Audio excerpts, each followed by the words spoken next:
안녕하십니까. 김어준의 뉴스공장 명절 특근입니다. 명절이 길다고 해서 시사라든가 뉴스가 그치지는 않습니다. 그렇지만 명절이 되면 꼭 나오는 뉴스가 있습니다. 바로 명절 스트레스죠. 그런데 이 명절 스트레스가 교통이나 다른 경제적인 문제 이런 것도 많겠지만 항상 나오는 스트레스가 이 여자 남자 간의 문제, 가족 간의 문제, 친척 간의 문제, 이런 문제도 명절 스트레스가 상당히 많다고 합니다. 사실 이게 저는 이런 뉴스가 나올 때마다 이게 진짠가 정말 그런가 이런 생각도 많이 드는데, 팩트를 보면 실제로 추석 이후에 이혼율도 좀 늘고, 그리고 추석 기간 중에 요새는 폭력 사고도 적지 않은 걸 보면 분명히 문제가 있긴 있는 것 같습니다. 그런데 이렇게 명절 뉴스가 지난 10여 년 동안 굉장히 많이 됐는데, 그러다 보니까 요새는 좀 많이 나아지기도 하는 것 같이 보입니다. 아마 우리가 아마 신경을 써야 될 거는, 우리가 아무렇지도 않게 보내는 말이 상처를 줄 수도 있다. 그리고 특히 지나친 관심은 상처를 만들 수도 있다. 이거를 우리가 명절에 각별히 주의해야 하는 게 아닌가 싶습니다. 여러분 놀라셨죠? 김어준 목소리랑 조금 비슷하지 않습니까? 제가 목요일 도시이야기 코너를 진행하는 김진애입니다. 오늘은 여러분과 함께 2시간을 같이 해보겠습니다. 어저께 들으니까 오늘이 명절 특근 첫날인데요. 어제 들어보니까는 김어준 뉴스공장의 명절 특근 프로그램에 협찬이 엄청나게 많더라고요. 그걸 다 읽으시는데, 특히 어저께 유홍준 선생님이 나오셔서 그걸 다 읽는 걸 보고 제가 기겁을 했는데요. 그걸 시키는 김어준 공장장도 참 대단했습니다. 명절 특근 프로그램에 협찬해 주시는 여러분들이 많습니다. 김어준의 뉴스공장 명절 특근은 어떻게 진행되냐 하면, 지난 1년 동안에 정말 많은 인터뷰 하이라이트가 있었는데요. 오늘은 그 하이라이트 중에서 책을 들고 뉴스공장을 찾아오신 국내외의 대표적인 명사 인터뷰를 준비해봤습니다. 김어준 뉴스공장 명절 특근 지금 바로 시작합니다.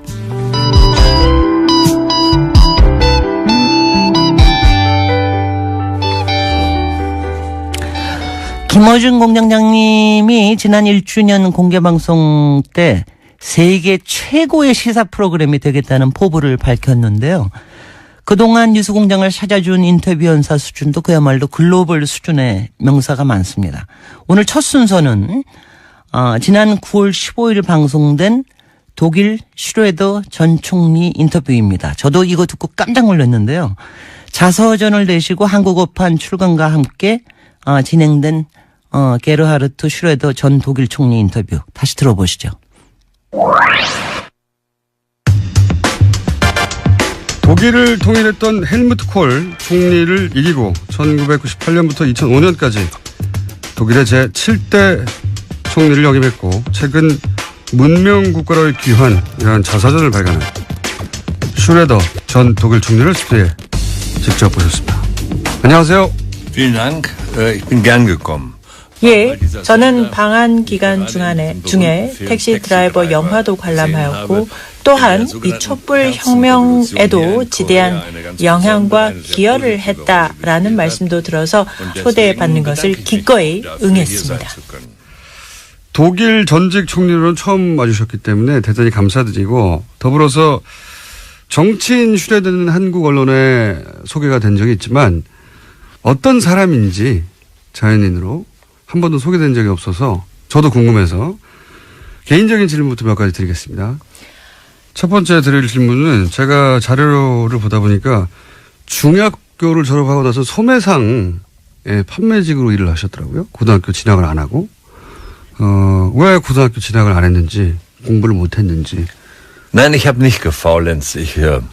제가 공부를 못하거나 게을리하지는 않았습니다. 그런데 저희가 5형제였거든요. 그리고 저희 어머님은 전쟁 미망인이셨어요. 아하. 아버님이 2차 세계대전 중에 돌아가셨습니다.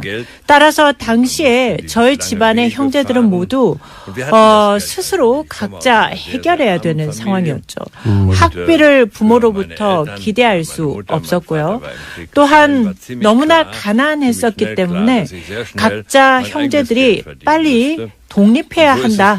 스스로 벌어서 내 앞가림을 해야 한다라는 것을 저희는 너무나 다 잘 알고 있었습니다. 저는 야간 학교를 다니면서 소매상에서 일하면서 저녁에 공부를 하면서 독일에서 대학에 입학할 수 있는 입학 자격 시험에 합격을 하였는데요. 야간 학교 다니면서 취득한 겁니다. 말하자면 그래도 어느 정도 살만한 집안의 자녀라면 가지 않았을 그런 다른 길을 간 거죠. 제가 다른 길을 가기는 했지만 이것이 제 인생에 한 번도 해가 되었거나 어떤 불이익을 크게 끼쳤다라고는 생각하지 않았습니다.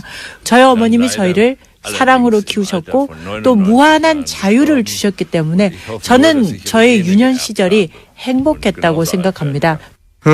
제가 자료를 보니까 22살이어서 대학 입학 자격을 얻으셨습니다.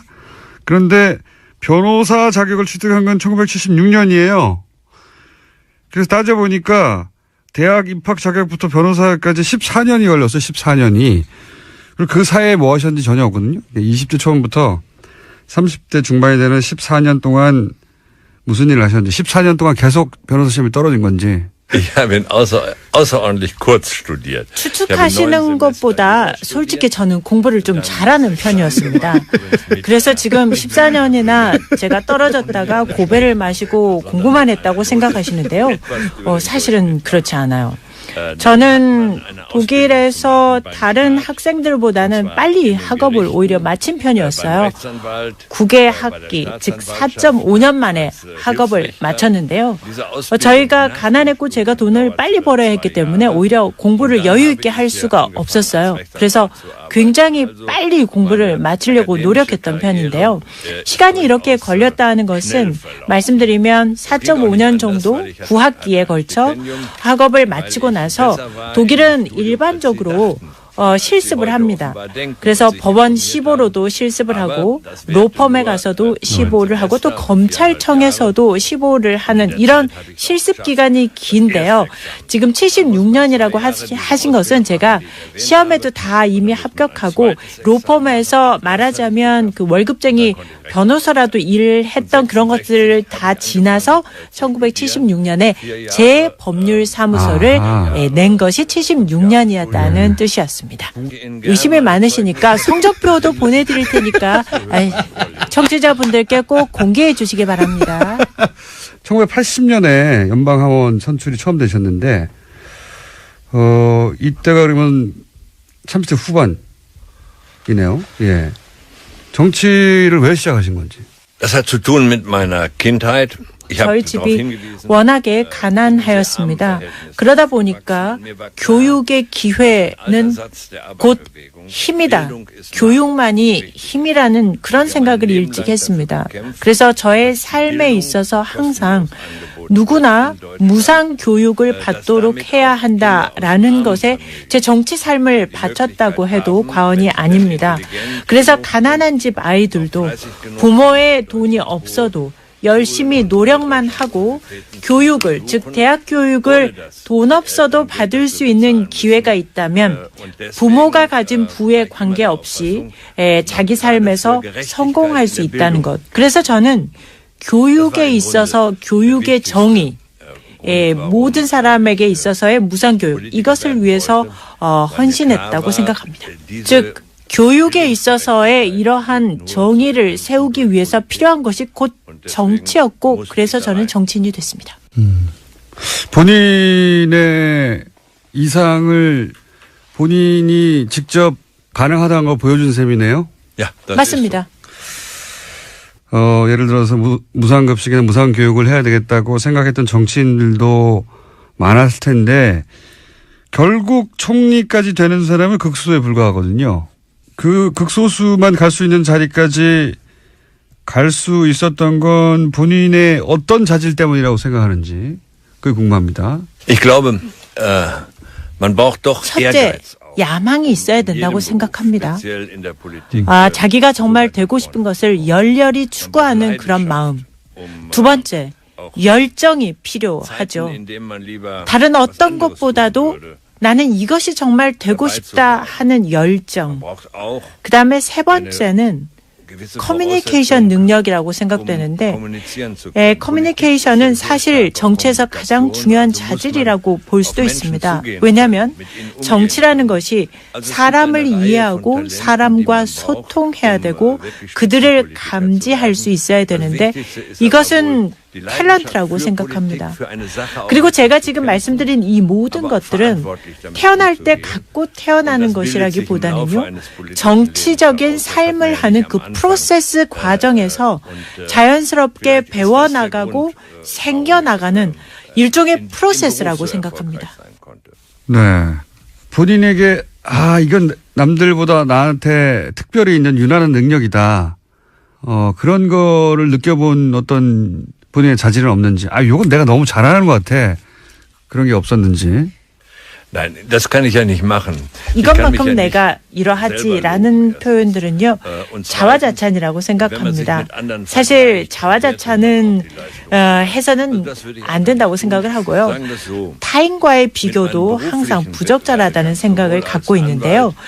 그렇게 물어보시니까 한번 생각을 해보면 제가 변호사를 할 때나 정치인으로서 활동을 할 때도 어떤 과정에서든 저는 상당히 저 자신에게 만족하는 편이었습니다. 때로는 극심하게 어려운 시기도 있었고 또 매우 내리기가 어려운 결정들도 있었어요. 그래서 그렇게 고심하고 괴로운 순간들에서도 저는 제 자신을 항상 나는 행복한 사람이다 라고 느끼는 마음이 있었어요. 왜냐하면 저는 제가 되고자 하는 말씀드린 제 꿈을 이루었고 그것은 제가 항상 원했던 것이었기 때문에 그것을 이루었다라는 그런 어떤 만족감 또는 행복하다는 생각을 갖고 있었습니다. 저 스스로한테 족하다라는 생각을 갖고 있었습니다. 그건 제가 보기엔 부모님 감사드려야 할 것 같은데 낙천적이고 긍정적이고 자존감이 강하고 저도 그래요. 저도 그런데 그거는 물려받은 겁니다. 생각해보면.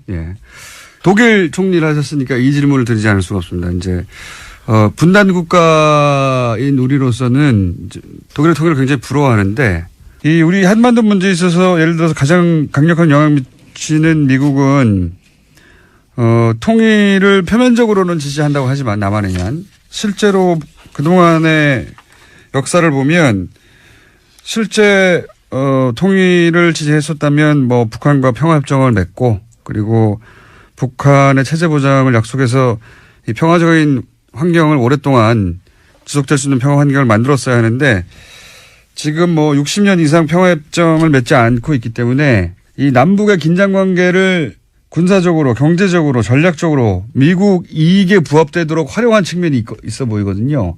근데 독일은 이런 미국이나 혹은 반대하는 영국이나 혹은 프랑스, 우리도 일본이나 중국이나 미국이 있는데 어떤 전략으로 되어 있는가, 어떻게 통일로 이끌어가는데 그 주변국들을 통일을 지지하도록 만들었는가 이런 게 궁금한 겁니다.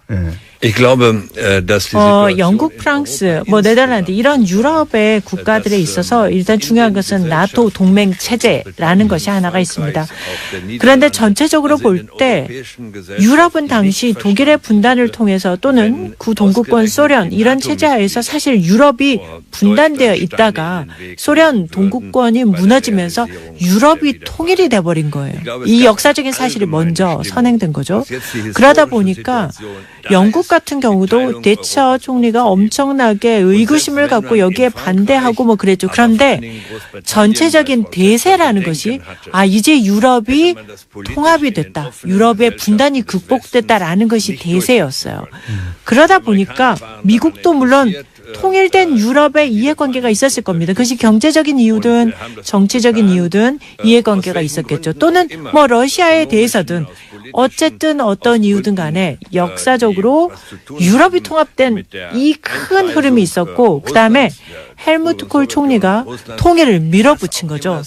지금이야말로 통일이 될 절호의 기회라는 것을 간파하고 밀어붙이니까 유럽이 통일된 마당에 독일만 분단으로 남아 있어야 한다라는 게 이게 명분이 없어진 거예요. 바로 그러한 명분 때문에 영국도 어떻게 보면 대처가 결국은 그 명분 앞에서 자신의 그런 유보적인 입장을 결국 내려놓을 수밖에 없었다라고 생각을 합니다. 두 번째는 구동독에서 사람들이 대량 탈출을 시작한 겁니다. 헝가리라든지 이런 다른 동유럽 국가들로 그냥 국경을 넘어가 버린 거예요. 그래서 구동독에 있는 사람들이 이렇게 대량 탈출을 할 때 서유럽권에서 다들 굉장히 놀라는 상황이었거든요. 그리고 통일에 대해서 강대국들의 우려, 걱정 없을 수가 없죠. 독일이 너무 강력해지는 것 아닌가. 여기에 대한 두려움은 항상 있었습니다. 그런데 두 가지. 통일된 독일이 유럽연합의 일원으로 남는다. 즉 유럽이라는 큰 집에 통합된 한 일원으로 남는다는 것. 이 메시지가 중요했고요.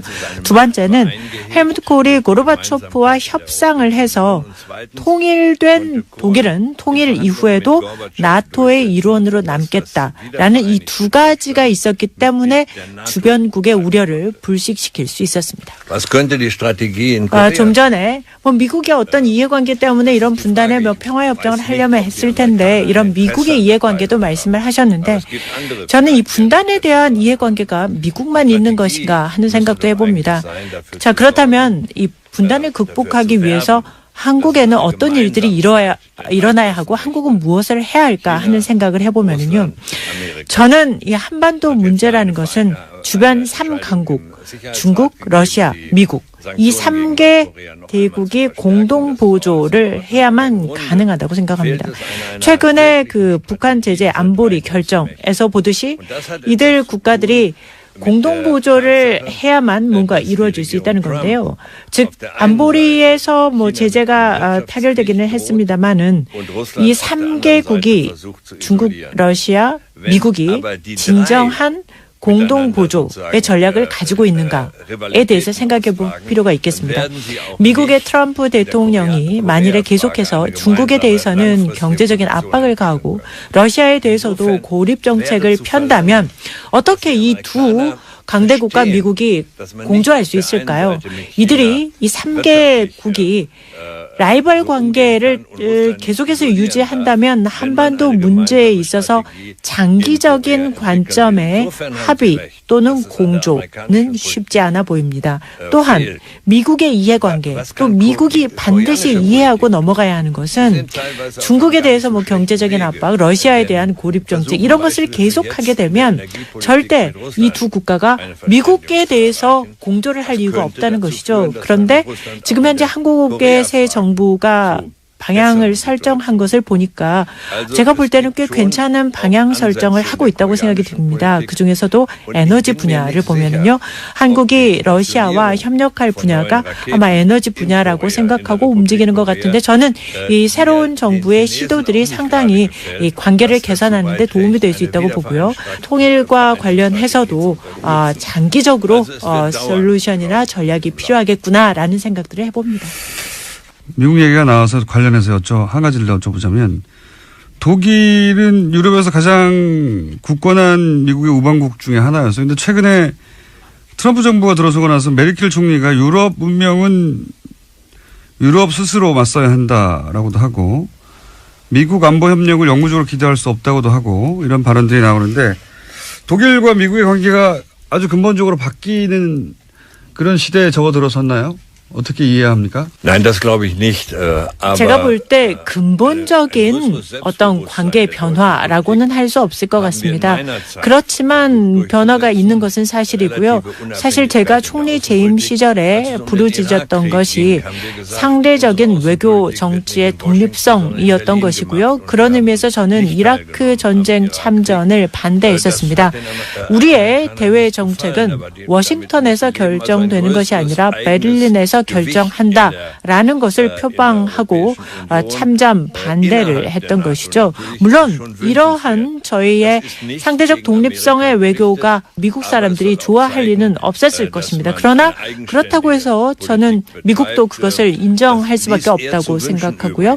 또 유럽 내에서의 어떤 균형, 또 나토 동맹국 내에서의 내적 결속 강화 이런 것들은 당연히 적절한 것이며 그렇게 한다고 해서 지금 말씀드린 유럽 내의 어떤 강화나 나토 동맹국 간의 강화가 미국에 반대한다는 의미는 절대 아닙니다. 미국과의 관계가 근본적으로 변한다기보다는 독일의 독립성, 외교의 독립성 이게 이전보다 더 강조되어야 한다는 게 총리님 시절의 이야기였고 실제 그런 방향으로 가고 있다 지금. 이런 거네요. Leider nicht mit aller Konsequenz. 안타깝게도 지금 다 그렇지는 못했습니다. 독일이 미국에 대해서 상당히 많은 것들을 이미 다 양보하고 가고 있는 부분들이 있다고 생각하고 러시아와의 관계에서도 그런 것들이 있고요. 이 부분은 외교 정책에 있어서 어떤 더 자신감, 당당함, 스베레너티를 가지고 할 필요가 있다라고 생각을 하는 건데 미국이 대체 뭘 원하는지를 지금 아무도 알 수가 없다는 겁니다.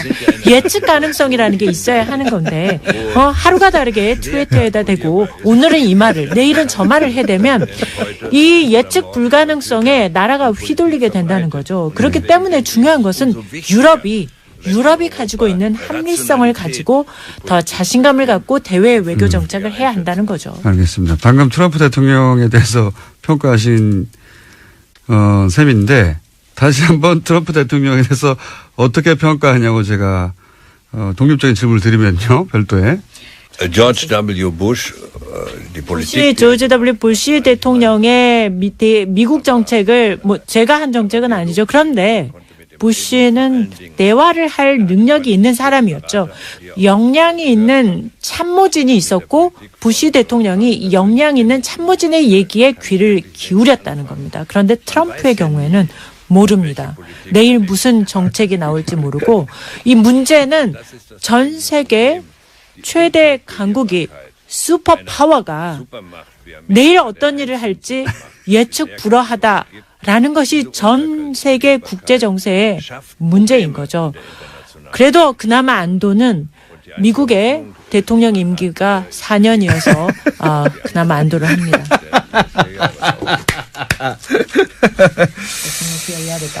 지금 그런 트럼프하고 이야기를 어떻게 우리 한국의 보수 세력이 주고받고 있냐면 전술핵을 한반도에 다시 배치하자. 그리고 트럼프 역시 그런 가능성이 있을 수도 있다. 이런 언급을 내비치고 전술핵을 한국에 다시 갖다 놓는 얘기를 하고 있는데 물론 현 정부는 반대하고 있습니다. 전술핵 재배치가 이 북핵 문제를 해결할 수 있는 해법이라는 주장에 대해서는 어떻게 생각하십니까? 전혀 아닙니다. 국제 정치가 추구하는 목표라는 것은 핵에 대한 전반적인 축소입니다. 이러한 시도는 북한의 핵무기 가능성에 대해서 남한도 핵으로 여기에 대응한다. 이런 식의 잘못된 시그널을 보내서는 안 된다고 생각하고요. 또한 새 정부가 한국 정부가 여기에 반대한다고 하니까 이것은 아주 잘 결정하신 것으로 판단됩니다.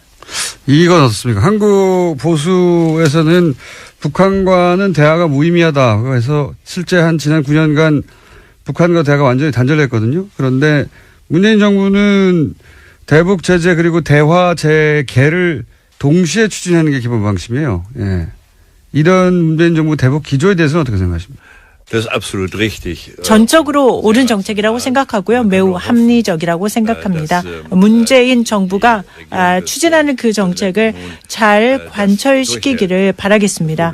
북한이 대화 능력이 없다라는 판단은 맞는 판단입니다. 바로 그렇기 때문에 한편으로는 제재를 통한 압박을 가하면서도 다른 한편으로 동시에 우리는 대화를 할 준비가 돼 있다라는 신호를 보내는 이 동시 정책, 이것은 매우 중요하다고 생각하고요. 북한은 자기의 체제를 유지하기 위해서는 대화 능력이 없는 것으로 하는 것이 자기 체제 유지에 유리하다고 생각해서 그렇게 하고 있는 것 같은데, 남한은 적어도 대화를 할 준비가 돼 있다라는 것으로 신호를 보낼 필요가 있습니다. 마지막으로 시간이 없으니까 문명 국가를 귀한 이 책은 어떤 독자에게 필요한 책인지. Ich denke, diejenigen, die sich 저는 정치의 꿈을 가진 분이라면 누구라도 읽어볼 만한 책이라고 권해드리고 싶습니다. 특히나 오늘날에 우리가 민주주의 사회를 유지하고 그리고 깨어있는 민주주의 사회를 미래에도 원한다면 젊은이들이 정치에 관심을 갖고 또 참여해야 합니다. 그런 의미에서 오늘날의 정치가 나아갈 방향, 그리고 깨어있는 민주주의의 수호, 이런 것에 관심이 있는 사람이라면 누구나 읽어보면 좋지 않을까 싶고, 특히 그러한 정치에 참여하고자 하는 의지가 있는 사람이라면 도움이 되지 않을까 생각해 봅니다. 알겠습니다. 감사하고요. 그리고 아마도 4번 의원하고도 총리가 되는 법이 궁금한 분들도 이 책을 읽으시면 좋을 것 같습니다. 감사합니다. Vielen herzlichen Dank. 재밌게 들으셨어요? 참 유머가 있죠, 슈레저 총리. 김어준 공장장이 참 스스럼 없이 질문하는데 아주 유머러스하게 답변하는 게 참 인상적이고요. 저는 이게 인상적인 것 같아요. 지금 이제 슈레저 총리 인터뷰 내용에도 나오는데 전임 콜 총리에 대해서 굉장히 평가를 하고, 또 사실 메르켈 총리도 이 자서전에 대해서 상당히 평가를 하고, 이 전임에 대해서 이렇게 평가를 하는 거, 이게 독일의 사실은 저력 아닌가 하는 생각이 들어요. 요새 이제 독일이 한참 잘 나가지 않습니까? 요새는 이제 세계 리딩 국가가 미국이나 러시아가 아니라 이게 뭐 독일 아닌가 할 정도로 요새 정말 잘 나가는데, 경제적으로 또 국제 정치적으로 잘 나가는데, 이게 다 슈레더 총리 시절의 이 역할 때문에 지금 메르켈 총리도 참 잘 나간다. 그래서 이런 사람이 이렇게 자서전을 통해서 역사의 기록을 남긴다 하는 게 얼마나 좋은 일인가. 우리도 이런 전통이 생겨야 되는데 말이죠. 김어준 공장장님, 앞으로 세계 명사를 계속 인터뷰하시겠다고 막 그러신다고 그럽니다. 제가 강추하는 거는요, 오바마 전 대통령이 아니라 트럼프 대통령입니다. 김어준 공장장과 트럼프의 만남 기대되지 않습니까? 과연 뉴스공장을 찾을 두 번째 국가 원수는 누가 될까요? 기대하십시오. 네, 김어준 뉴스공장 명절 특근 생방송입니다. 그래서 제가 생방송을 증명하기 위해서 문자 몇 개 소개해드리겠네요. 성남에서 대전에 가신다는 분, 올해 결혼하고 싶은 분을 부모님한테 소개한답니다. 40 넘은 노총각인데 부모님 걱정이 대단하셨는데 큰일 하셨습니다. 지금 밀양시댁이라는 분, 전 붙이고 이러고 계실 분 많은데요. 전 너무 많이 붙이지 마시고요. 그리고 전 붙이실 때는 중간중간 먹어줘야 이게 진짜입니다. 이제 두 번째 인터뷰 들어보겠습니다. 제주 올레길을 만드신 분이죠. 올해, 영초언이라는 책을 통해서, 여러분들의 가슴을 울리고, 다시 역사를 돌아가게 만든 서명숙 제주올레 이사장님 인터뷰 들어보시겠습니다. 자, 제가 없는 동안이었습니다. 양지열 악마 변호사와 함께 전화 인터뷰를 진행하다가 전화 연결이 제대로 안 됐나 봐요. 그러면서 양지열 변호사가 AS를 약속했습니다. 오늘 그 AS를 하는 날입니다. 자, 기자 출신이신데 소설을 쓰셨어요. 이분은 단순히 기자 출신이 아니라 편집장, 네, 기자로 장의 자리까지 올라왔죠. 시사저널의 편집장이셨고, 네. 네, 지금 시사저널이 아니라 그 이전 시사저널이죠. 그리고 오마이뉴스 편집도 하셨고, 그런데 이제 제주도에 내려와서 제주올렉 이사장을 하신 서명숙 이사님 나오셨습니다. 안녕하십니까? 네, 안녕하십니까. 반갑습니다. 네. 영초 언니라는 소설. 네. 여기 책을 보니까 손석희, 유시민, 조정래가 추천했다. 네. 정말 어려운 세 분이. 이분들하고 친하십니까? 세 분하고 다 좀 연이 있어요. 네. 그렇게 추천했고, 그리고 제가 책을 사실 읽어보지 못했는데. 아까 최문순 지사 보고는 방송 안 된다고 그렇게 혼내더니 저도 혼내야 되겠네요. 책 좀 읽으세요. 저는, 청취를 1위고요. 아직 네. 이 책은 1위는 아니지 않습니까? 그런데 네. 제 눈길을 끄는 게 책 소개 중에, 이제 이 책의 내용 때문에 이제 많은 사람들이 관심을 가집니다. 네. 근데 이 책을 보니까 글을 마무리 지어야겠다고 결심한 것은 순전히 최순실 때문이다. 이렇게 쓰였어요. 네. 이게 무슨 의미입니까? 네. 최순실 씨가 특검에 나가면서 수위를 입은 상태에서 갑자기 호송차에서 내리면서 그렇죠. 민주주의 어쩌고 얘기하는데 내 귀를 의심했어요. 아니 저 여성의 입에서 어마어마한 국정농단하고 그렇게 문제를 많이 일으켜놓고 마치 억울하다는 듯이 민주주의 특검이 아니다라고 이것은 외치는 걸 특검이 보면서 아니다. 예. 네, 저는 바로 오버랩이 된 게 제 대학 4년 선배였던 천영철 씨가 저희랑 같이 이제 그때 긴급조치로 79년도에 재판을 받으러 나가면서 서울지검 서울지법 지방법원 마당에서 민주주의 만세, 독재 타도 외치다가 입을 틀어막혔거든요. 교도관한테. 그 장면이 바로 오버랩 바로 오버랩 되면서 4년 전에 다 쓰고 묻어뒀던 그 원고를 마무리를 지어야겠다. 다 썼는데 왜 묻어졌어요? 그건 또 사연이 있는데요. 조정래 선생님께서 저는 박근혜 대통령이 딱 당선되는 순간 이거 영천이에 대해서 글을 마무리 지어야겠다 생각하고 다 써놓고 출판 바로 일부 직전에 조정래 선생님이 그 얘기를 들으시고 절대 내면 안 된다. 왜요? 완전히 제주올레는 후원으로 지금 유지되는 조직인 거예요. 조정래 선생님이 다 원래 아시는데 저희들이 네. 입장료 받는 게 아니잖아요. 네. 후원 회원들이 다 십시일반으로 모아줘서 저희들 사무국을 운영하고 길을 유지 관리하는데 그걸 뻔히 아시는 선생님이 서명숙 이사장 지금 미쳤냐고 잘못했다가는 큰일 난다고 후원이 다 끊긴다고 그러는 거죠. 박근혜 대통령이 당선된 몇 달 뒤에 직후인데 그해 가을에 내려 했거든요. 이런 책 그러니까 이제 유신 독재에 관한 책을 이렇게 내버리면 박근혜 대통령 시대에 제주 올레길은 어떻게 하려고 그러냐. 네. 그 말씀하신 거예요. 제주 올레길도 망한다. 네. 모든 후원이 끊길 거라는 거죠. 근데 사실은 그때 그 얘기를 믿지는 않았어요. 그랬을 거예요, 근데. 선생님이 너무 좀 약간 높아심 아니신가. 예, 또 옛날 시대를 생각하시나 보다 이러고 설마 지금 시대가 어느 시대인데 그런 걸 갖고 탄압을 할 수 있겠어 했는데 다음날 또 선생님이 전화를 걸어오셔서 밤새 잠을 못 주무셨다고. 그분이 이제 보신 거죠. 있으신 거죠. 요번에 최순실 게이트 사건을 보면서 막 가슴을 몇 번이나 쓸어내렸는지 몰라요. 책을 안 읽을 다행이었다. 네. 그랬으면 진짜 길이 없어졌겠구나 싶더라고요. 네. 그러면 어떤 내용이길래 아주 간단하게 소개해 주십시오. 네.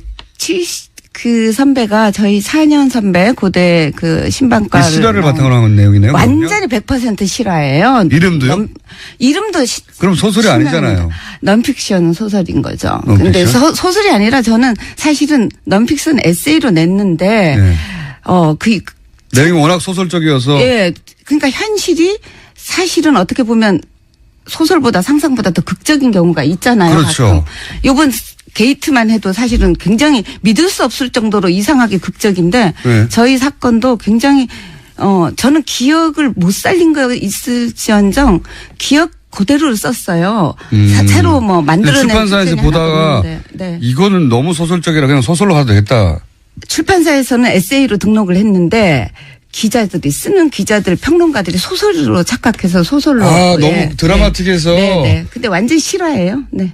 이게 소설이 아니군요. 네. 영천이라는 천영철라는 하나의 실존 인물. 지금도 실존 인물이죠. 다만 저랑 같이 그때 긴급조치 9호 위반으로 감옥 생활을 같이 했던 그 언니의 와의 대학 시절에 2년, 그다음 우리 여자 감방 얘기, 여자 감옥, 교도소 얘기 이거를 최순실을 보면서 그래 교도소가 진짜 어떤 건지 보여주마 하는 심정으로 교도소 장면을 더 보강하고 저희들이 지냈던 성동구치소 생활, 그다음 31일 동안의 불법 감금, 지금도 어디에 끌려갔었는지 모르는 한 달하고도 하루 동안 어딘지도 모르는 곳에 가서 고문, 심리적, 정신적, 육체적 고문을 당했던 그런 얘기들을 이제 와서 쓴 이유는 사실 그 언니가 너무 불행하게 되지 않았으면 저는 다 지나간 세월로 그냥 묻어두고 떠내려 보냈을 거예요. 기억의 강물 위로. 근데 그 선배가 90년대 후반에 캐나다에 이민을 갔다가 불의의 교통사고로 2002년 대선이 있는 해였죠. 엄청 큰 교통사고를 내서 두 눈이 실명이 됐고 그다음 기억의 상당 부분 잃어버렸어요. 아하. 지금 지금 한 서너 살 정도의 기억력. 그러니까 본인이 감옥 갔던 건 기억하는데 저희가 감옥 간 건 또 기억을 못 하시고 뭐 이런 식으로 굉장히 기억이 이렇게 조각조각 나 있는 상황이에요. 그래서 그렇군요. 그 언니를 돕기 위해서 또 그 언니를 기억하기 위해서 그 언니를 모르는 사람한테는 이런 사람, 이런 청춘도 있었다는 거. 박근혜 대통령이랑 겨우 한 살 나이 차이. 그 시절 거의 똑같이 살았는데. 네, 거의 똑같이 살았는데 한 사람은 대통령의 딸이라는 이유로 나중에 대통령까지 되고 그 언니는 그렇게 그래서 그때 내려고 했던 거죠. 그런데 그때 냈으면은 네네. 큰일 난다고 하는 조선호 선생의 네. 조언. 말림이 없었다면은 네네. 지금 제자올레길도 다 망했고 그리고 블랙리스트에 오르셨을 테고 고초를 많이 당하셨을 텐데 이제 잊고 있다가 최순실 씨가 이것은 민주주의가 아니라고 외치는 걸 보자. 네. 민주주의에 아무것도 기여한 바가 없는 사람이. 그러니까 민주주의를 오히려 파괴하고 농단했잖아요, 국정을.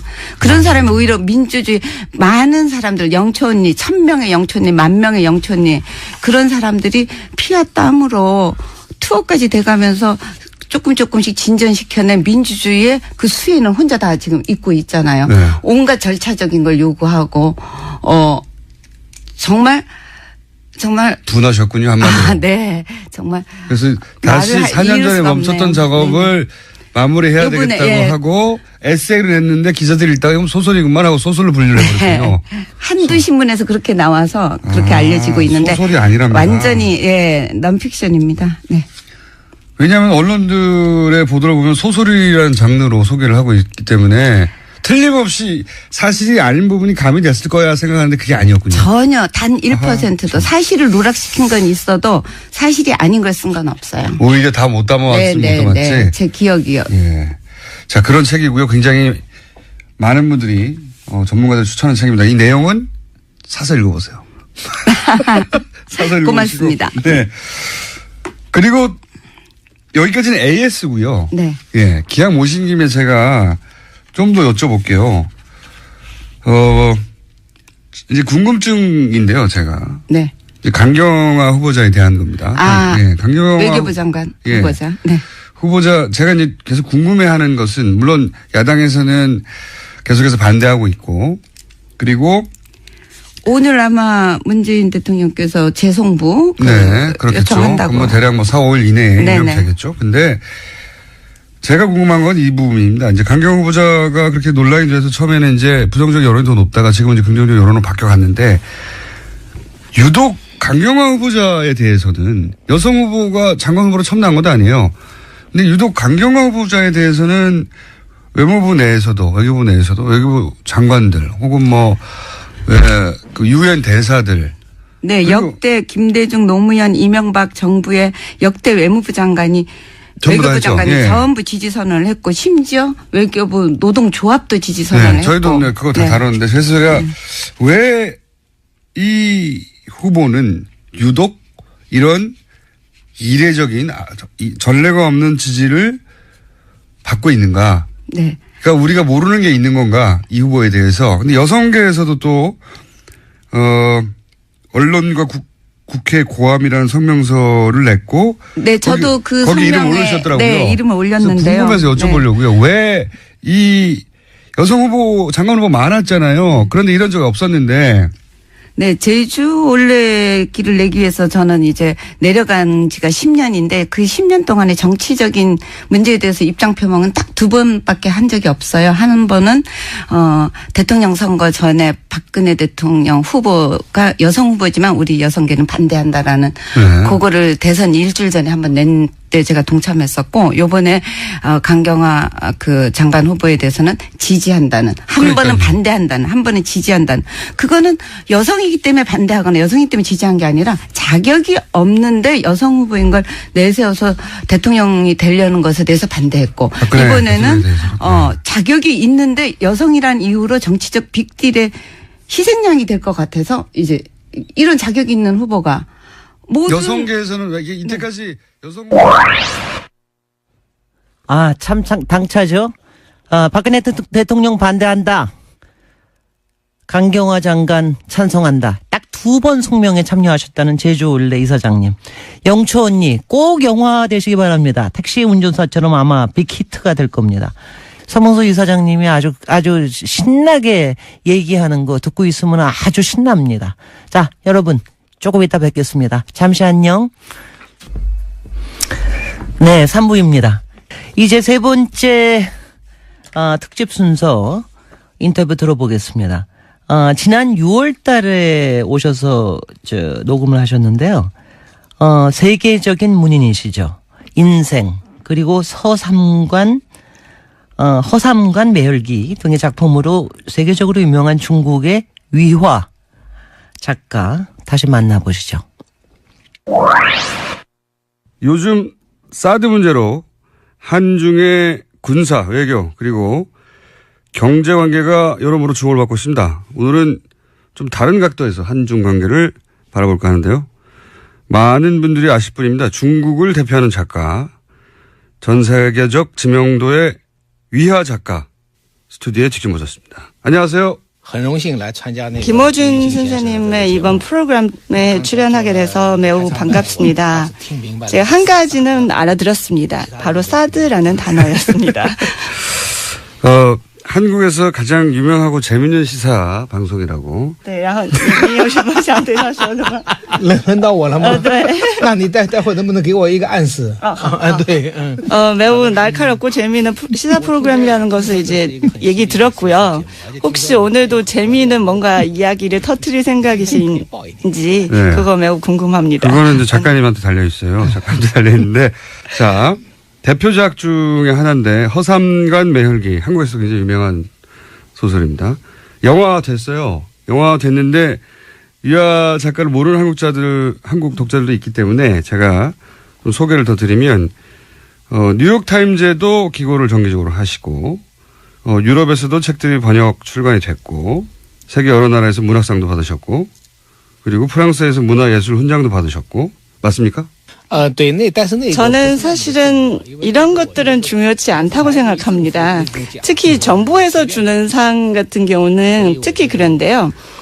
예, 아까 이제 프랑스 문학예술 훈장을 말씀하셨는데 그거는 사실은 중국에서 비유를 하자면 중국에서 5일 노동절 때 주는 그런 상장과 똑같다고 보고 있습니다. 굉장히 흔하다는 얘기예요. 많은 사람들한테 주는 어떤 상이라고 할 수 있겠습니다. 알겠습니다. 네. 그래도 중국에 출간 20년 넘은 책이 중국에서 한 해에 130만 부, 140만 부 팔리는 건 이건 대단한 거 아닙니까? 저도 예상하지 못한 어떤 기적이라고 할 수 있겠습니다. 저희가 이제 문학 방송이 아니고 시사 방송이에요. 그래서 지식인으로 작가에게 한중 간의 현안을 한번 여쭤보려고 하는 거거든요. 작가의 관점은 이런 사안들을 어떻게 바라볼까. 이런 시사적인 질문을 해도 괜찮겠는지 물어봤어요. 실은 이제 중국에서 가장 유명한 모든 사람들이 다 알고 있는 뉴스 프로그램은 7시에 방송되는 뉴스 신원联播라는 프로그램이 있습니다. 네. 그 프로그램은 제가 10몇 년 동안은 보지 않았습니다. 그리고 대부분 중국에서 진행하는 그런 뉴스 프로그램은 반대로 이미 반대로 이해하면 된다고 저는 생각하고 있습니다. 네, 그런데 당연히 대답해드리겠습니다. 그리고 저는 제 뜻을 반대로 표현할 수도 있습니다. 알겠습니다. 이제 한중 관계를 한국에서 바라볼 때하고 중국에서 바라볼 때 이제 다를 수밖에 없을 텐데 중국에서 보는 중한 관계하고 한국이 바라보는 한중 관계하고 이렇게 다르구나 하고 느낀 적이 있으신지 있다면 어떻게 다르게 느끼셨는지. 저는 그 차이점은 주로 시간에서 드러나고 있다고 생각합니다. 실은 이제 사드 문제가 중국에서 일파만파로 커졌던 그 시점은 주로 작년 하반기였습니다. 근데 올해부터는 이제 북한이 미사일도 발사하고 제6차 핵실험도 강행한다는 이런 행동을 보이고 있어서 그래서 중국은 이제 북한에 대한 관심을 더 많이 쏟게 되고 있습니다. 그러니까 사드를 그렇게 많이 주목하지 않고 있는 것 같습니다. 이제는 점점 더. 네.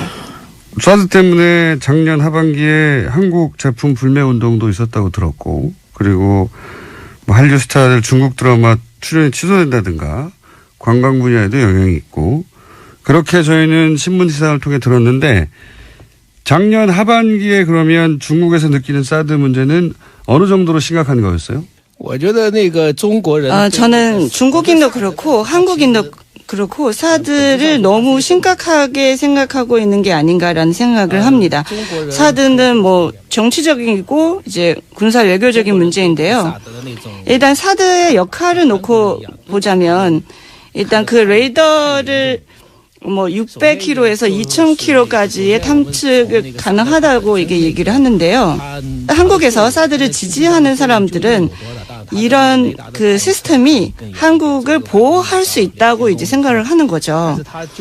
근데 중국은 이제 사드 시스템이 굉장히 중국을 위협하고 있다고 생각을 합니다. 실은 이제 미국의 이런 사드 시스템을 비롯해서 이런 이제 미사일 요격 시스템 같은 경우는 실효성을 봤을 때 여태까지 이제 17차례를 이제 요격 시험을 해봤는데 9차례만 성공을 했고 그리고 2004년부터 3차례도 이제 실패를 한 경험이 있습니다. 그래서 과연 이 시스템의 어떤 미사일 요격 능력이 어느 정도 있는 건지 그거는 이제 장담할 수 없는 거고요. 저는 사드는 굉장히 정치적인 문제라고 생각을 합니다. 사실은 중국에서 일반 사람들의 어떤 생각은 이제 정부의 어떤 입장이라든지 그리고 관병 언론의 어떤 입장에 많이 끌려다니는 부분이 있습니다. 그러면 중국의 일반적인 여론은 이제 중국 당국의 입장하고 같이 가는 거네요? 제가 느끼는 건 그런 것 같습니다. 적어도 대부분의 일반 그 중국인들은 그 정부와 관변 언론들의 어떤 그 입장을 그대로 수용하는 것으로 보이고 있고요. 그리고 제가 이제 온라인상 인터넷을 통해서 이제 느꼈던 것도 그렇습니다. 그런데 아까도 말씀하셨지만 중국이나 한국이나 이 사드에 대해서 지나치게 민감하게 반응하는 것 같다고 말씀하셨는데 그리고 사드는 정치적인 문제라고 군사적인 문제라기보다는 그 관점에서 이것이 미국이 중국을 견제하려고 하는 것인데 그 사이에서 중국과 한국 사이에 지나치게 긴장관계가 만들어진 거 아니냐. 그래서 중국과 한국 사이는 이렇게까지 할 필요는 없다. 좀 더 부드럽게 문제를 풀어볼 필요가 있다. 이런 시각은 없는지 궁금한 거죠. 네, 저는 이제 이 책임은 한국에 있지 않을까 생각을 합니다. 왜냐하면 박근혜 정부 초기에는 한중 관계가 역사상 유례 없는 가장 좋은 관계를 자랑을 했는데요.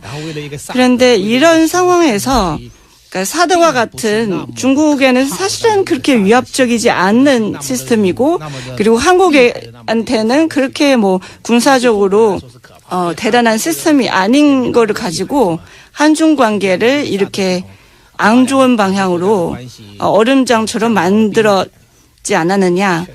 이것은 한국의 책임이 있다고 생각을 하고요.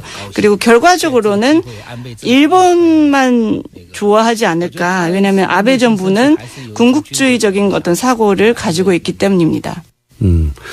박근혜 정부가 사드를 배치하기 직전까지도 사드를 배치하지 않을 거라고 조속한 시일 내에는 그렇게 얘기하긴 했었죠. 중국 정부에. 그 말씀하시는 것 같은데, 그죠? 사드 문제가 갑자기 튀어나기 전에는 중국과 한국 간의 어떤 관계는 정말 전 세계로 봤을 때도 가장 좋은 어떤 외교 관계가 아닌가 싶습니다. 이런 사드 문제가 갑자기 이제 얘기가 꺼냈고 그리고 중국인들한테는 아무래도 어떤 충격이지 않을까 싶습니다. 중국인이 사드에 대한 어떤 분노 같은 것은 사드 배치 직전까지는 가장 최고조였습니다. 왜냐하면 실질적으로 사드 배치한 것은 황교안 총리께서 이제 총리 대행 시절에는 이것을 진행을 한 거잖아요. 사실상 이제 사드 배치를 결정하고 나서 그 뒤에 중국인들의 어떤 관심사는 북한의 뭐 미사일 발사라든지 핵실험이라든지 이런 북한의 도발 때문에 관심사가 완전히 북한 쪽으로 옮겨갔습니다. 알겠습니다. 중국의 입장에서 보자면, 그러니까 중국의 관점에서 보자면, 한국에도 큰 도움이 안 되는 시스템이고 중국에도 큰 위협이 안 되는 시스템인데 결국은 일본만 좋은 이 무기에 대해서 그렇게 집착하고 이 관계를 망가뜨렸냐 갑자기 박근혜 정부가 이런 얘기인 것 같은데요. 그런데 이제 문재인 정부가 출범을 했어요. 사드 배치 책임 있는 정부는 이제 끝이 났고 그러면 중국 지식인의 입장에서 보기에는 이 문제는 어떻게 풀어야 잘 풀릴까요? 저는 우선 중국과 북한의 관계에 대해서 좀 말씀드려야 할 것 같습니다. 일단 많은 한국 사람들이 생각하는 것처럼 중국과 북한의 관계는 그리 좋지는 않았습니다. 중국과 일본 그리고 한국과 일본의 관계가 매우 안 좋은 걸로 계속한다면 그러면 중국과 한국은 관계가 좋을 수밖에 없어요. 일단은 사드는 이미 배치했고 그리고 이미 어떤 이미 실종하는 어떤 문제로 봐야 됩니다. 물론 이제 정부 입장에서는 뭐 여러 가지 뭐 제재도 하고 뭐 하겠지만 네, 우리가 최근에 볼 수 있는 것은 일단 문재인 대통령님이 중국으로 특사를 보냈고 또 이 특사는 중국에서 시진핑 주석을 만나서 이제 환담을 했고 이런 부분들에 대해서 그 관변 언론이나 주류 언론들은 매우 적극적으로 보도를 했습니다. 그래서 이런 것들은 다 긍정적인 어떤 긍정적인 시그널을 우리한테 이제 시사를 하고 있고요. 근데 제 생각에는 중한 관계는 더 나빠질 수는 없을 것 같습니다. 이미 이제 최악의 상황이었기 때문에 더 이상은 나빠질 수 없고 이제는 나아지지 않을까라고 생각을 합니다. 그 정도로 나빴어요? 물론 이제 92년부터 한중 수교 이래 조금만 그런 문제들도 있었겠지만 그런 우유곡절이 조금 있겠지만 여태까지는 굉장히 긍정적으로 이제 발전을 해왔습니다. 특히 이제 일본이 거기서 중요한 역할을 한다고 저는 봤는데요. 이제 그런 극우적인 성향 가진 일본의 정치자들이 있었기 때문에 한중 관계가 더 좋아졌던 것 같고요. 그리고 저는 이제 이 사드 문제는 북한의 위협 주는 그런 시스템이라기보다는 오히려 한중 관계를 해치는 장애물이 아닌가 생각이 됩니다. 하여튼 굉장히 나빴다는 거죠. 네, 사드 굉장히 때문에 나빴었습니다. 그래서 네. 더 이상 나빠질 일이 없기 때문에 좋아질 것이다. 네, 네. 그러니까 이 사드 문제는 박근혜 정부가 만들어 놓은 문제이기도 한데 지난 대략 9월부터 이제 최순실 박근혜 게이트가 한국에서 시작되고 이 뉴스가 중국에서도 크게 보도가 됐죠. 중국에서는 이 사건을 어떻게 보셨는지. 최순실 게이트에 대해서는 중국은 대대적으로 보도를 했습니다. 이 보도의 어떤 빈도수나 이렇게 그 수량으로 봤을 때는 80년대, 광주 사건에 대한 보도하고 비교할 수 있을 정도로 굉장히 엄청났다는 겁니다. 보도량이. 네. 그래서 결과적으로 박근혜 정부가 이렇게 돼도 싸다는 생각을 하고 있는 것 같습니다. 왜냐하면 중국은 이제 그 사드 배치가 주장하는 박근혜 정부에 대해서는 뭐 어떻게 할 수 없잖아요. 근데 한국인들이 이 박근혜 정부를 이제 쫓아내고 결국 이런 결과를 얻었습니다. 아, 그렇게 중국인들 입장에서는 중국을 괴롭힌 사드 문제를 결정한 박근혜 정부를 한국인들이 물론 그것 때문에 쫓아낸 건 아니지만 쫓아내니 통쾌하다고 하고 바라봤군요. 이 뉴스를. 네. 중국의 일부 네티즌들이 풍수지리에 뭐 이런 거를 가지고 뭐 한국과 북한에 대해서 이제 평가를 하기도 했습니다. 한국의 청와대는 그 풍수지리상으로 봤을 때 가장 안 좋은 터라고 지금 보고 있습니다. 반대로 북한의 그 평양궁은 일단 김일성부터 이제 3대 굉장히 잘 먹고 잘 살고 있기 때문에 가장 풍수지리상으로 봤을 때 가장 좋은 터가 아닌가 지금 생각을 하고 있습니다. 네. 그런 재미있는 시각도 있네요. 여하간 중국의 입장에서는 이 사건이 바로 직전에 사드 문제 때문에 굉장히 관심이 높았고 그리고 탄핵되는 과정을 통쾌하게 바라봤다. 만약에 미국의 트럼프 대통령이 이제 한국을 계속 괴롭혔다면 그러다가 탄핵됐으면 우리도 통쾌했겠죠. 뭐 그런 정도로 이해합니다. 촛불 시위가 있고 탄핵이 실제로 되고 그리고 대통령이 파면되고 대선이 있고 이런 과정 전체가 중국에 보도가 됐을 텐데 중국에서는 일어나지 않을 일이잖아요. 이런 과정을 바라보는 중국인들의 심정, 시각, 관점 이런 게 궁금한 거거든요. 어떻게 느꼈을까? 저는 사실은 핸드폰을 통해서 촛불 시위 그때의 모습을 지켜봤었는데요. 그리고 저는 이제 1989년도 그때天安문 사건을 그것을 이제 떠올랐습니다. 1989년 5월에 제 2번 정도의 100만 명이 넘는 중국인들도 모여서 이런 시위를 벌였었는데요. 뭐 평균적으로 매일 한 30만 명이 모였었던 것 같습니다. 예, 그것을 떠올렸습니다. 이런 일은 중국에서는 다시 일어나지 않다고 저는 봅니다. 왜냐하면 중국 정부는 군대까지 동원해서 그 집회하는 사람들을 집으로 보내거나 이제 잡아갈 수 있기 때문에 그러니까 이런 집회는 더 이상 가능하지 않습니다.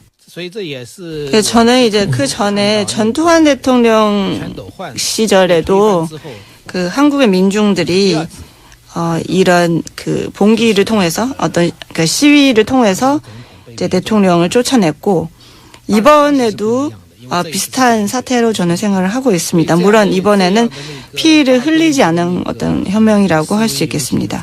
이렇게 큰 규모의 어떤 집회 그거는 중국에서 일어날 수 없는 일이라고 생각을 합니다. 그런 데 대한 중국의 불만은 없나요? 그러니까 뭐랄까 당국의 보이지 않는 통제나 혹은 이런 집회를 강하게 규제하는 것이나 또는 뭐 인터넷상에서의 규제도 있고 이런 전반적인 통제에 대해서 중국인들이 답답해하거나 불만이 있는 건 없습니까? 이제 한국 촛불 집회를 보다가 물론 정치 상황은 다르지만 우리도 저런 문화가 있었으면 좋겠다라고 하는 불만이나 그런 거는 형성돼 있지 않나요? 중국 문화 저변에 혹시? 중국 정부는 1989년도에 이 천안문 사태를 이제 지나면서 얻은 교훈이 있는 것 같습니다. 그러니까 왜냐하면 그때는 이미 나라 전체가 좀 굉장히 혼란에 빠졌고 통제 불능의 어떤 지경까지는 갔었던 것 같습니다. 그래서 통제를 하는 것 같습니다. 정부 입장에서는? 네. 근데 이제 일반인들이나 작가 입장에서는 그런 정부의 규제가 답답할 수 있잖아요. 작가로서 시민으로서도 답답하지 않은가. 이제 그런 거죠. 자기가 하고 싶은 말을 예를 들어서 이 방에 있는 사람들만 들을 수 있고 이 방의 밖이라든지 아니면 더 멀리 있는 사람들한테 전달할 수 없다는 이런 것을 이제 느꼈을 때 참 말하는 어떤 자유라든지 언론의 자유가 없다는 것을 이제 느낄 수 있습니다. 근데 제가 보기에는 이런 심각한 어떤 그런 언론에 대한 어떤 통제 같은 경우는 결과적으로 이 이견을 내는 사람도 위화 작가께서 부러워하는 촛불 집회 우리가 해냈습니다. 위화 작가 작품을 보면은요, 인생 또 허상과 매열기 두 개 다 영화화됐습니다. 허상과 매열기는 특히 우리나라에서도 영화화가 됐고요. 인생은 장인모 감독했는데 이번 추석에 읽기 굉장히 좋은 작품입니다. 그러니까 이걸 보면은 그러니까 비루하고 찌질한 것 같지만은 의미 없는 인생은 없다는 거예요. 이거를 여러분들 혹시 삶이 너무 견디기 어렵고 지친다 생각하시면 위화 작가님의 인생 제가 권해드립니다. 특히 이게 중국 한문으로 이렇게 이제 글을 쓰는 걸 보면은요, 아마 여러분 그 영화 컨택트에서 보면은 외계인들이 글을 쓰는데 이렇게 한 번에 뿌려가지고 처음과 끝을 한꺼번에 말한다고 그러잖아요. 저는 꼭 이 한문으로 글을 쓰는 중국인의 아주 독특한 그 정서가 있는 게 아닌가. 참 굉장한 작가입니다. 저는 이 시그널송 참 좋아합니다. 이거 들으면 일단은 김어준 공장장의 그 불친절한 목소리가 딱 생각이 납니다. 불친절은 김어준 공장장의 트레이드마크고요. 우리는 다 같이 친절합니다. 오늘 이제 여러 문자 보내주셨는데, 공장장님 어디 가셨습니까? 이 상큼한 어준 언니 어디 가셨습니까? 사실 어저께 벌써 예고를 하셨는데, 어디 가셨겠습니까? 공장장님은 이제 휴가 가시고, 우리 이제 이 작업 반장들 몇 사람이 이 명절 특근하고 있습니다. 김어준 공장장은 어디 가고, 김진애 의원님이 고생하십니까? 이거 공장장이 갑질 아닙니까? 그렇습니다. 갑질입니다. 그래서 오늘은 제가 하고 내일은 딱 추석에 알맞는 분이 하시고 그리고 그 다음 이틀은 여기에 최다 출연자께서 해주실 겁니다.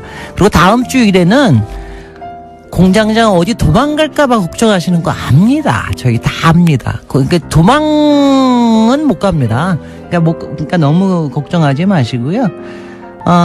오늘 그래도 평소에 너무 급해가지고 제가 막 급하게 하던 걸 오늘은 조금 천천히 제 목소리도 조금 고급질 수 있다는 걸 여러분께 좀 들려드리고 있습니다.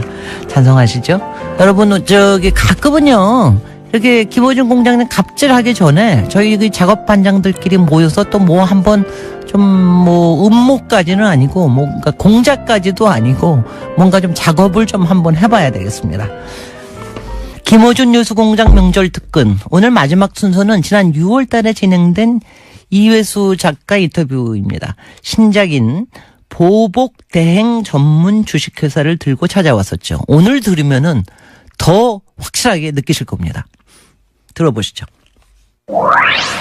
보복 대행 전문 주식회사 들어보셨습니까? 네. 보복 대행 전문 주식회사. 책 제목입니다. 4대강 사업으로 이득을 챙긴 교수와 언론을 응징하는 소설책. 소설가 이회수 선생님의 책. 이회수 선생님 직접 오셨습니다. 안녕하십니까? 안녕하세요. 네. 제목이 보복대행 전문 주식회사. 네. 확 와닿습니다. 네. 내용이 근데 4대강 사업으로 돈을 챙긴 교수, 언론을 응징하는 겁니까? 네. 물론 중심, 이제 엔딩에서 특히 4대강 관련자들이 응징을 당하는데요. 어떻게 응징을 당합니까? 녹조라 때 일단 원샷하고 그리고 이제 그 원흉으로 상징되는 인물이 있습니다. 딱히 누구라고 이름을 거론할 수는 없습니다만은 소설 속에서는 MS로 지칭되죠. MS로 지칭. 예, 그 경상도 말로 문디 새끼의 그 이니셜입니다. MS로 지칭되는 소설 속의 인물. 예, 그래서 그 공주보에 거꾸로 처박혀서 녹조라 때 뒤집어 쓰고 거기서 설사하고 그러는 그 장면들이 나옵니다. 예. 아니 근데 왜 소설의 소재가 이게 10년 만에 10몇 년 만에 쓰신 소설 아닙니까? 네. 소재가 어떻게 4대강이 됐나요? 근데 제가 볼 때는 예. 사실은 세상이 너무 썩어서 이제는 마침내 그 생명의 근원이 되는 물조차도 다 썩어 문드러지게 만들었는데 그것은 난 제가 생각할 때는 인간이 썩었기 때문에 물조차 썩는 시대가 왔다고 생각했습니다. 그래서 4대강이 그걸 상징한다고 보셨군요. 네네. 그리고 인간 세상을 썩지 않게 만들어야 되는 방부제 역할을 해야 할 사람들이 오히려 부패 촉진제 역할을 했다 이렇게 단정을 하고 이것을 소설 속에서라도 응징을 해야 되겠다. 응징을 해야 되겠다 이렇게 생각을 했습니다. 응징의 주체는 누가 되는 겁니까 소설 속에서? 정동원이라고 하는 주인공인데요. 30살의 그 은둔형 외톨이입니다. 은둔형 외톨이. 네, 외톨이인데. 선생님의 저의 그 옛 모습이죠. 페르소나입니까? 예, 소설 속에서. 예. 그래서 그 젓가락 날립니까 그 친구가? 아니 그렇지는 않습니다만 나무들과 대화가 가능한 나무들과 대화가 가능한 채널로입니다. 예.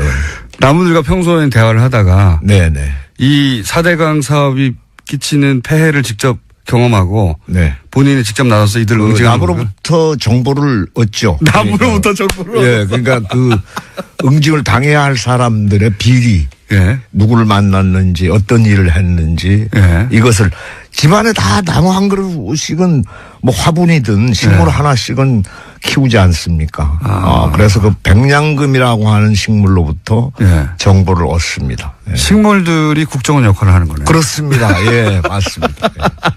국정원 식물들이 정보를 이 그 30살의 주인공에게 전해주고 원래는 이제 나무들과 대화하고 이렇게 자연 속에 살던 인물인데 도저히 그냥 지나갈 수는 없다.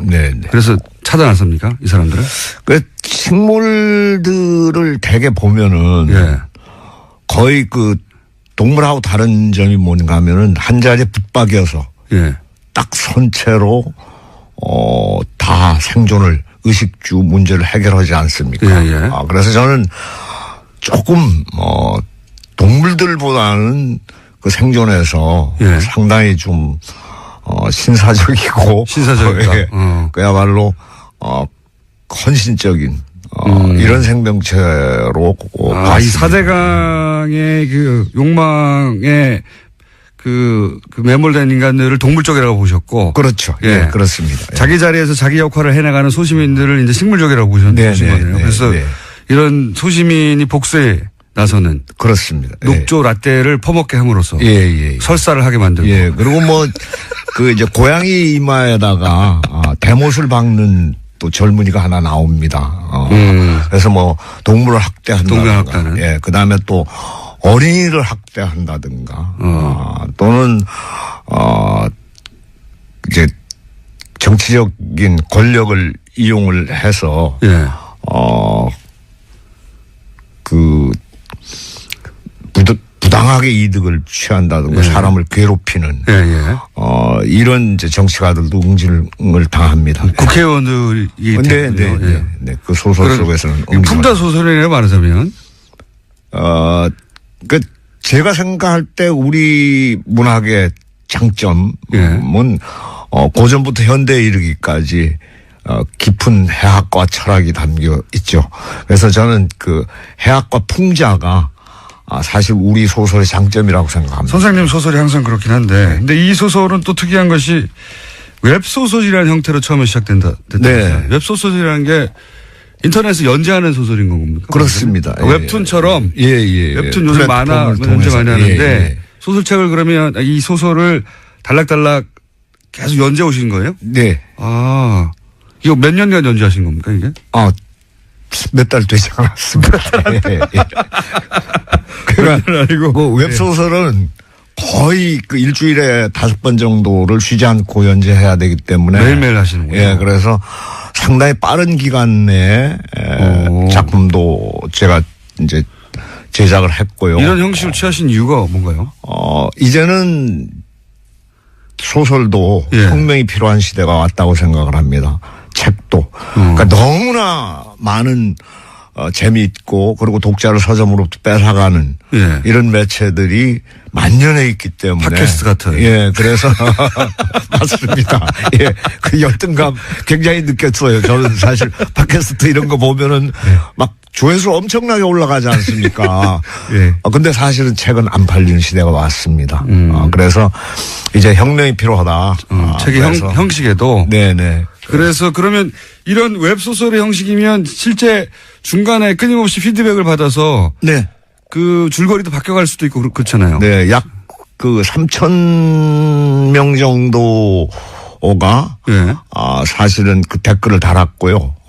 그리고 40만이 넘는 구독자가 최단기간에 그 소설을 구독했습니다. 네. 선생님 소설이 항상 뭐 인기니까요. 근데 이게 외부로 연재되니까 더더군다나 본인들이 이 소설이 어떻게 진행될지에 대해서 참여하고 싶기도 했을 것 같고 네, 네. 그런 것도 영향을 주면서 이렇게 주고받는 소설이 됐나요? 실제 영향을 받으셨어요? 제가 댓글은 달았습니다만은 이제 어쨌든 기존 그 소설 속의 기전은 제 소설이 홍익인간의 정신에 부합하는 소설이 되기를 바랬습니다. 그러니까 인간을 널리 이롭게 하는 소설이 됐으면 이런 생각을 했죠. 예. 제가 궁금했던 건 뭐냐면 웹에서 이렇게 실시간으로 피드백이 있으면 주고받으면서 소설이 발전해 가고 방향도 그렇습니다. 영향을 미칩니다. 예. 그래서 사실은 마지막 부분에 제가 이제 독자들께 질문을 던지는 게 하나 나옵니다. 그리고 모든 독자가 그 질문에 갇혀버리게 만드는 이런 전략이 사실은 댓글들을 통해서 제가 느끼게 된 발견해낸 방법입니다. 그 소설가하고 독자들이 일종의 공동 작업을 해가며 소설을 완성해가는 거네요. 뭐 거의 그렇게 보시면 좋죠. 예, 웹 소설은 특히 이런 거 처음 해보셨죠? 예, 처음입니다. 예. 반응이 뜨겁고 그래서 책으로 이제 출판되는 거고. 네네. 앞으로도 이런 형식의 웹 소설이 더 나올 수도 있겠네요. 그렇습니다. 예. 우리나라에서 이렇게 웹 소설이 본격적으로 그 기성의 작가에 시도된 적이 있나요? 네. 뭐 박범신 작가라든가 또는 조정래 선생 같은 경우에는 실제로 먼저 책 내기 전에 연재부터 했었습니다. 근데 이제 소설책을 이미 탈고해 놓고 그걸 웹에 연재하는 것과 소설책을 그 소설을 독자들과 함께 계속 만들어가는 건 다른 거잖아요. 다르죠. 네. 그런 형식을 취하신 거죠, 이번에는? 근데 거의 그 쫓기는 기분은 못 버립니다. 그래서 이게 마감이 작가를 만드는 형식이구나 이런 생각을 했었어요. 매일매일 조금씩 쓰면서 그중에 피드백을 받아서 소설이 살아 움직이면서 독자와 함께 계속 이야기가 발전해가는. 재밌겠습니다. 보복대행 전문 주식회사라는 책이고요. 그래서 이제 결국은 보복은 좀 소박하네요. 녹차 라떼를 퍼먹이는 것으로. 많이 먹나요? 많은 인물들이? 거기 이제 보면은 빙의목이라는 용어가 새로 등장합니다. 빙의목. 네. 그래서 우리나라의 그 재웅이라고 하는 용어가 있는데요. 지프로 만든 사람의 형상입니다. 거기에 이제 바늘을 찌르거나 이렇게 해가지고 어떤 뭐 상처를 낫게 하거나 아니면 또 보복을 수행하거나 하는 그런 형식인데 옛날에 무당들이 쓰던 방식입니다. 주술. 그런데 그 나무가 빙의목을 자처합니다. 자기가 스스로. 내가 그 사람을 대신하겠다라고 해서 나무가 희생되는 거죠. 그래서 만약에 고양이 이마에 대못을 박은 사람한테는 실제로 그 사람이 되어서 빙의목이 자처하면은 거기 그 나무에 못을 박아서 고통을 함께 나눕니다. 그런 방식으로? 그런 방식이 있죠. 그리고 막 자르기도 합니다. 팔을 자르면은, 그러니까 나뭇가지 하나를 잘라내면은 팔이 잘리는 고통을 느끼게 되는 것이죠. 보복은 충분히 이루어질 것 같습니다. 저기, 아마도 거기 참여한 독자인가 봐요. 문자 중에 실지렁이를 먹는다고. 그래요? 거기 실지령이가 그러니까 4대강 최악의 오염 상태일 때 그 등장하는 번식하는 그 실지령물인데요. 뻘에서만 자란다고. 네. 근데 그거를 먹지는 않고 거기 MS의 부인이 한식의 세계화에 종사하지 않았습니까? 그래서 그 한식의 세계화는 실패했고 사실은 거기에 요리에 참여했던 사람들이 사실은 창란을 일으켜서 거기에 그 의식의 그 연갓이라고 하는 것이 있습니다.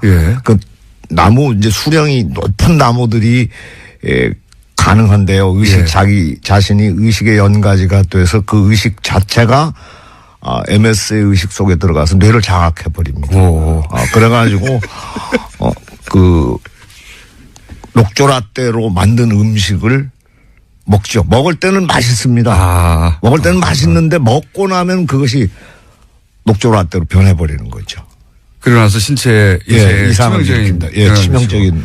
그러니까 MS가 녹조라떼를 그냥 먹을 수 없으니까 실지령에서 그런 거를 그 아주 오래된 나무들이 일종의 텔레파시 혹은 염력으로 그 사람 의식을 장악한 다음에 그렇죠. 먹게 만들고 맞습니다. 그렇게 복수를 하는 기발한.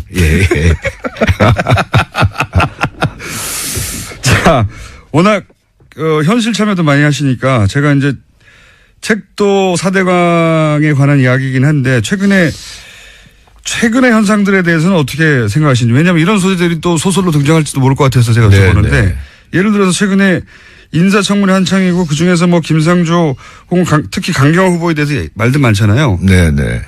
이런 거를 보고는 무슨 생각하셨습니까? 사실 저는 그 야당 의원들께 한 말씀 드리고 싶은데요. 사실 내 눈에 들보를 빼낸 다음에 남의 눈에 좀 티나 눈곱을 얘기하시는 게 좋지 않겠는가 이렇게 생각을 합니다. 그렇게 한마디로. 그런 질문을 할 자격이 있느냐 당신들이 뭐 이런. 그렇습니다. 블랙리스트. 기억 나오셨으니까. 사회적 이슈하고 관련해서도 얘기할 거리가 몇 개 있어요. 선생님이 또 블랙리스트에 올랐을 것만 같은 인물인데 블랙리스트에 오르지 않으셨어요. 굉장히 불쾌했었어요. 아니 세상에 거기에 대개 블랙리스트에 오르신 분들은 진정한 예술인들, 진정한 문화인들인데 저를 거기서 제외한다라고 하는 것은 제가 뭐 제 진정성을 의심했다거나 아니면 능력을 좀 너무 과소평가했던 것이 아니라 중요하지 않은 소설가다. 그럼요. 제외된 반정부 거죠. 인사이긴 하나 중요하지 않다. 그래서 상당히 불쾌했는데 나중에 청문회 때 보니까 사찰자 명단에 올랐더군요. 블랙리스트가 아니라 사찰을 직접 당하신 거죠. 그래서 뭐 청와대 민정수석실이나 국정원에서 직접 관리 감독하는 등급이 훨씬 높으셨던 거예요. 그런 존재였죠. 실제 그런 거를 느껴보신 적 있어요? 사찰을 당하고 있다? 근데 사실 그 사찰을 제가 당했다라고 하는 사실은 청문회를 통해서 알게 됐고요. 생활을 하면서 이럴 리가 없는데라고 하는 경우는 굉장히 많았습니다. 어떤? 뭐 예를 들자면 뭐 방송이 잡힌다든가 또 강연이 잡힌다든가 뭐 이렇게 되면은 다 성사가 됐다가 한 3일 앞두고 무산이 돼버리는 거예요. 그런 경우 굉장히. 근데 이게 굉장히 자주. 방송 다 섭외가 돼서 이제 나가기로 돼 있는데 3일 전에 없어진다든가. 근데 그렇게 되면은 그런 건 드물죠, 사실은. 선생님을 섭외하기도 힘든데 섭외해놓고 3일 전에 취소해버리는 거는 방송사 입장에서는. 그래서 왜 그러느냐고 물어보면은 대답을 안 합니다. 그래요? 강연도 마찬가지고요? 뭐 그냥 더 묻지 마시고 그냥 그렇게 된 것만 알아주십시오 이렇게 얘기를 하죠. 뭐 소위 외부 행사들은 항상 그런 식으로 날아갔군요. 선생님의 인기가 과거보다 덜해서 그런 건 아니었을까요? 그래서 저도 반성을. 김어준 공장장님. 이회수 작가님 블랙리스트에 오르셨습니다. 연예인, 문화인, 정치, 또 지방자치단체장들, 언론 블랙리스트에 오른 분들이 엄청나게 많습니다. 요새 사실 그 추석 동안에 명절보다도 요새 떠오르는 말들이 블랙리스트, 사찰, BBK, 다스, 4대강, 국정원 댓글 공작, 방산비리, 사이버 사령부 이런 것들이 추석을 이렇게 어지럽혀서 되겠습니까? 이 모든 것들이 향하는 이름 여러분들 다 아실 겁니다. 더 이상은 얘기 안 하겠습니다. 뉴스공장 명절 특근 오늘 준비한 순서는 여기까지입니다. 제 목소리가 어떤 때는 어준공장장 어준 언니하고도 약간 비슷하다는 얘기를 좀 많이 듣기도 했는데 어떠셨습니까? 저는 또 목요일마다 도시 이야기를 가지고 여러분들 찾아뵐 텐데 사실 말이죠. 오늘 명절 특근이긴 하지만은 공장장 없어도 우리가 또 잘할 수 있는데 근데 뭐 이렇게 꼭 녹음을 보여주게 만드는 거냐 말이죠. 이 공장장 겁이 많습니다. 자, 우리 공장장 돌아올 기대하면서 여러분 안녕.